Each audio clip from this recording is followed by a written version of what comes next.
How's it going, gamers? I'm Scarlett Rainn, the gaming vampire, back again with another video. In this video, I'm going to be talking about Final Fantasy XVI, and if you've been watching my channel for a while now, you would know that I am extremely hyped for this game. It's the game I've probably most been looking forward to this year, and I've used the trailer for this game as an opening sequence for like many of my commentary videos thus far. So yeah, there's a lot riding on the hype of this game. Just for some context, I am a huge fan of the Final Fantasy series, and while I haven't played every single game, I have played like a ton of them.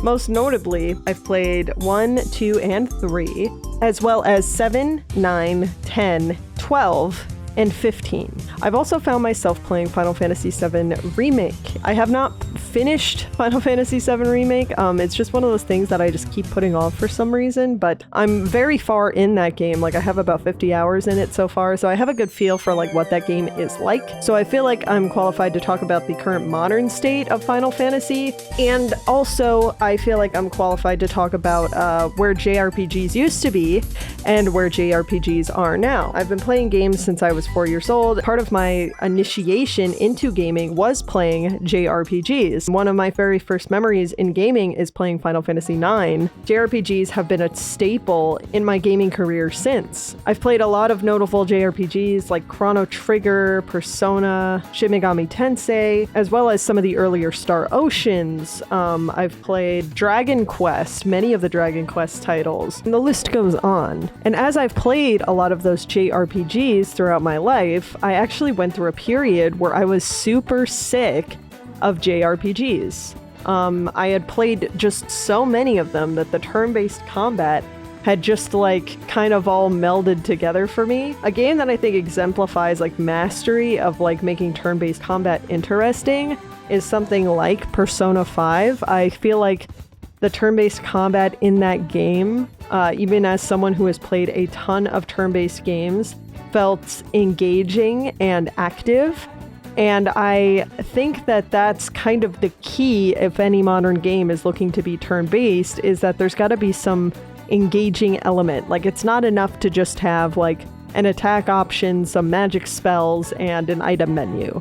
You need to have something unique that your turn-based combat has to offer. And I think that's something that, you know, a lot of the newer Persona games, as well as Shin Megami Tensei, has done extremely well. But that turn-based combat in general is falling out of favor with many gamers, and this is much to the chagrin of long-term Final Fantasy as well as JRPG fans. If you look at something like Dragon Quest XI, it technically is a turn-based title, but it plays extremely differently than the Dragon Quests that came before it.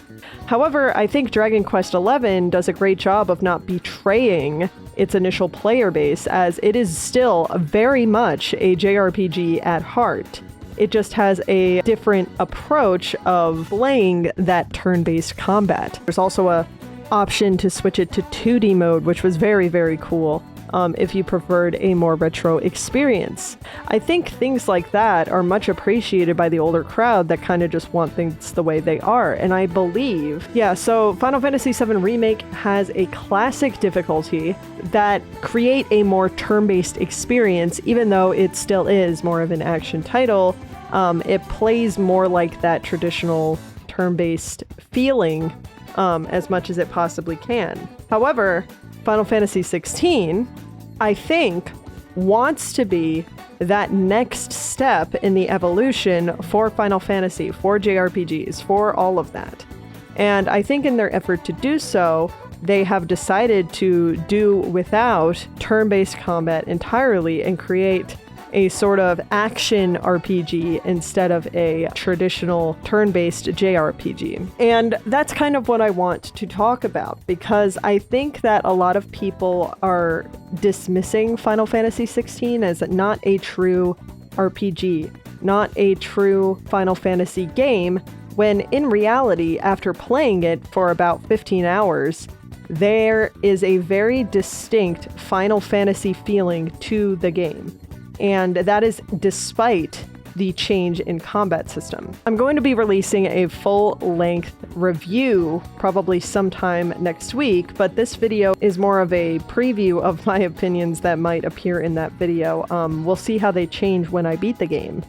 But for now, I just want to focus on what is being said by a certain section of the player base, the review bombers, and people in general that aren't giving Final Fantasy XVI the chance that I think it so rightly deserves. So to start out with, one of the complaints that I see a lot is that Final Fantasy XVI, like I said, has a different combat system. But what they fail to take into account is that the combat system that is there is extremely engaging and fun, and dare I say, unique. A lot of people that are trying to claim that the combat system is to the detriment of the game are saying that it's just some Devil May Cry clone, and part of that is because I believe the combat director is someone who worked very heavily on some of the Devil May Cry games. But in reality, the combat system, as a Devil May Cry fan myself, plays very differently from something like Devil May Cry in that it is a much more deliberate style of combat. Now, that isn't to say that I don't agree with some of the complaints where people are saying, oh, this game is far too easy. For the record, I am 15 hours into the game, and while I have been close to death a couple times, I have not died yet in the game. However, I am an extremely seasoned gamer, as I mentioned, and I'm also a Souls-like fan, so I don't think that my lack of challenge with the game is something that I should use against the game, because at the end of the day, this game is not trying to beat your booty into the dirt. This game is meant to be fun. And fun it is, I would say. I couldn't just keep spamming X and hope that it all worked out. You have to dodge enemy attacks.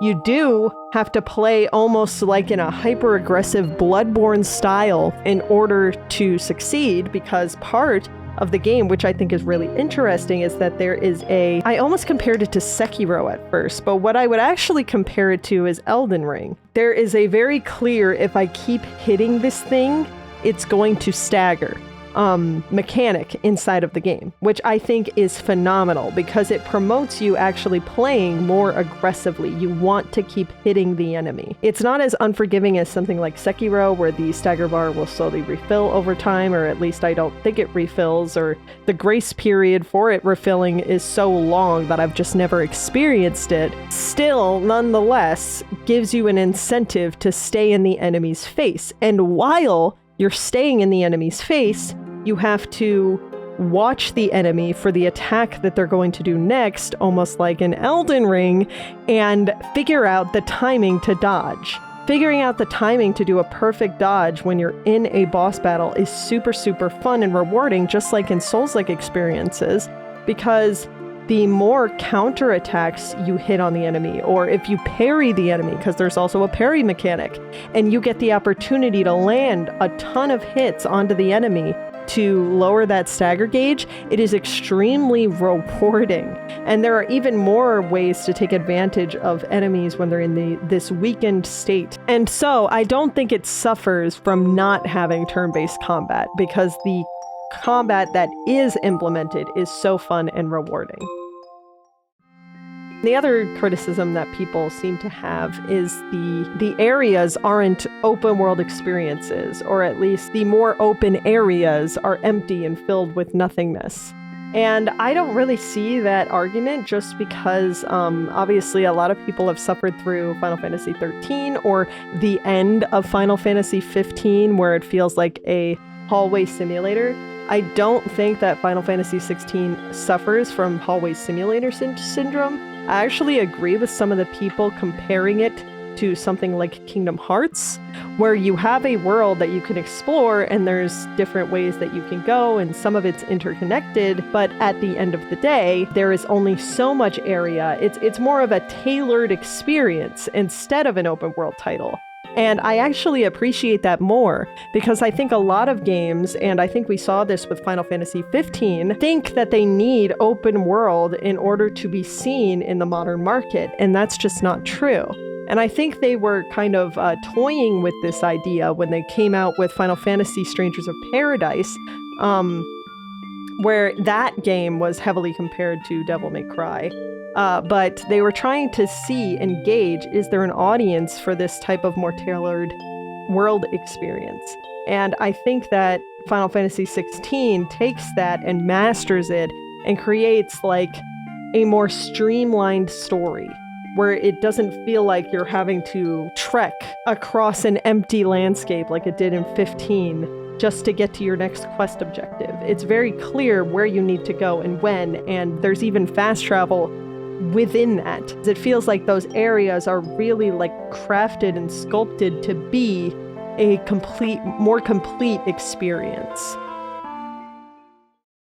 Now, I think the real like elephant in the room that I want to address with the criticisms that are being lobbied at Final Fantasy 16 is that the side quests are boring. Now, this is actually a point that I agree with. As you guys probably know, Yoshi P, the lead of Final Fantasy XIV, has been running the show in terms of Final Fantasy XVI development. And I think that really shows, because some of these side quests do feel like MMO side quests. And while I wouldn't cry if some of these side quests were in Final Fantasy XIV, it does feel a little weird having to do a fetch quest or escort quest or what have you in a AAA RPG instead of an MMO. Now, that being said, I do think that some of the side quests are very well written and very interesting, especially some of the ones that I've done most recently. There's a lot of side quests later on that kind of give you a deeper look into the lore and the world that your character is existing in and how bleak it is. And I think that those side quests are the ones that really, really matter and that I'm glad I did. However, some of the earlier ones where you're kind of just collecting 5 of a thing or whatever, they're kind of boring. I agree with that. I think that the side quests could have been done a bit better, but I'm not actually that upset about them because all of the side quests in the game, I would say, take 10 minutes or less to complete. I have not come across a side quest that I felt dragged on for way too long, which in my mind, if I have to do a mundane task or two, at least it didn't last me an hour. It actually lasted me 10 to 20 minutes of my time. That's the only saving grace for how boring some of the side quests are, is that they're not very long. But with that being said, that leads me into my next point, criticism that's levied at Final Fantasy XVI, which is that it's too dark to be a Final Fantasy game. Now, I don't know about you guys, but Final Fantasy XVI doesn't feel any darker than the original Final Fantasy VII did when it first came out. And while Final Fantasy VII, which the original that I've played recently, I played it in 2020. While that game had a lot of lighter moments to lighten the mood, this game does too. I don't really know what people are talking about, that they're like, oh, it's too edgy, there's no light in the darkness. Are you kidding? Some of the characters, like Cid in particular, are that light in the darkness. And they're very, very well-written characters. They're very interesting. The world that they exist in just happens to be extremely unfair and dark. But so was Final Fantasy VII's world.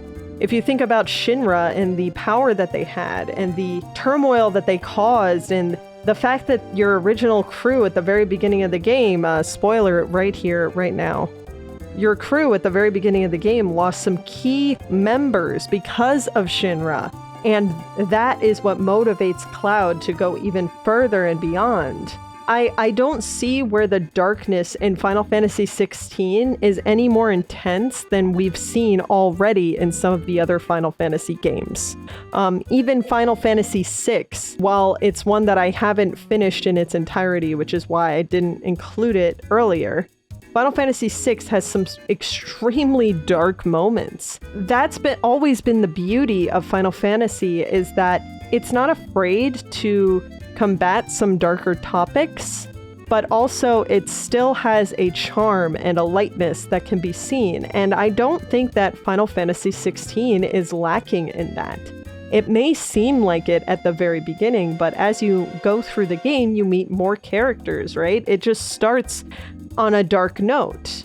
But as you progress through the game, you realize that Clive just needs, slight spoiler, and not really a spoiler, but it's more of a sentiment. Clive goes from not wanting to be alive, essentially, to finding a new purpose. I was about to explain something about the game that I want to save for my review, but just know that, like, the game is not dark the whole time, I promise you.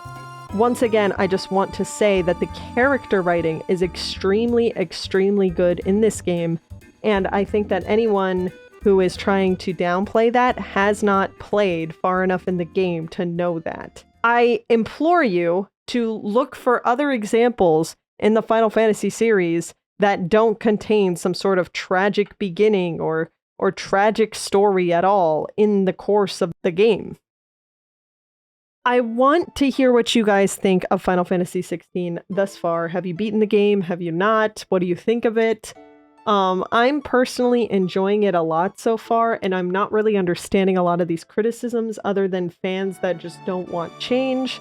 But as I said, as someone who has enjoyed Final Fantasy games, as well as someone who is a big JRPG fan, as well as a Devil May Cry fan, a Kingdom Hearts fan, like a fan of a lot of these Japanese titles, I think that Final Fantasy 16 fits in with the best of them. And I think that Final Fantasy 16, dare I say, is way better than Final Fantasy 15 even was. And that's another game that got extreme backlash from straying too far from the Final Fantasy formula. And actually, for that matter, Final Fantasy 12 got extreme backlash when it first came out because people said that that game played too much like an MMO. So I think that the cycle is just continuing to repeat itself, where the more Square Enix tries to do something new with the franchise, the more the older fans cry about it and reject it. And I don't think that there's any way that Square Enix can win other than by continuing to foster creativity within their company. And the real ones will recognize what they're trying to do. And whether or not it works, like I said, Final Fantasy 15 was, in my eyes, a complete train wreck. I still gave Final Fantasy 16 a chance, and I'm sure glad I did, because I think it's one of the best gaming experiences I've had in a long time. So look forward to my full-length review that's coming next week. I really want to share my deepest opinions with you guys there, and it won't be spoiler-free. I usually do spoiler-free reviews just to try to get you guys to play the games, but in all actuality, I think that I need to give spoilers in my full review in order to fully express why this game doesn't deserve the hate that it gets, but I wanted to give this sort of preamble here to save myself some time in that video. Instead of focusing on negativity surrounding the game, I can instead focus on just what makes the game good. With all of that being said, I'm Scarlett Rainn, the Gaming Vampire. You can find me on kick.com/Scarlett Rainn. I'm streaming there every single week, as well as uploading here every single week, so if that is of interest to you, please subscribe. As always, I'm signing out. Peace.